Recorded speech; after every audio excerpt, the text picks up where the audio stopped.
УКМК тарабынан кылмыш жаза кодексинин 337 беренесинин 1-бөлүгү кызматтык абалынан кыянаттык менен пайдалануу козголгон кылмыш ишинин алкагында Жалал Абад облусунун Сузак райондук ички иштер башкармалыгынын кылмыш иликтөө бөлүмүнүн башчысы жана анын 2 кол алдындагы кызматкерлери кармалды.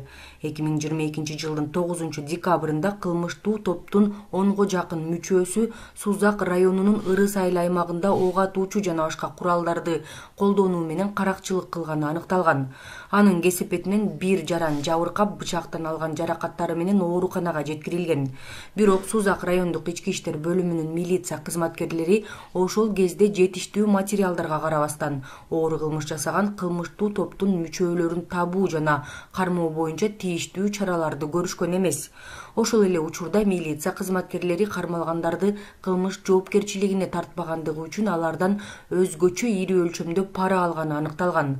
Ошондой эле аталган райондук ички иштер башкармалыгынын кызматкерлери кийин издөөдө жүргөн кылмышкерлердин жакындары менен бир нече жолу жолугуп, алар менен жеке сүйлөшүүлөрдү жүргүзүп, кылмышты жашыруу үчүн талап кылынган паранын суммасын айтышкан. Кызматкерлер алардын айрымдарын кармашып, ок атуучу куралдарын тартып алышкан, бирок тиешелүү процессуалдык документтерди толтурбастан өздөрүнө өткөрүп беришкен. УКМК тарабынан жүргүзүлгөн ыкчам издөө иш-чараларынын натыйжасында 9 декабрда каракчылык фактысын жасаган топтун 5 мүчөсү кармалды. Учурда бул кылмыштуу топтун жүргөн жерин аныктоо жана башка мүчөлөрүн кармоо боюнча ыкчам издөө иш-чаралары жүргүзүлүүдө.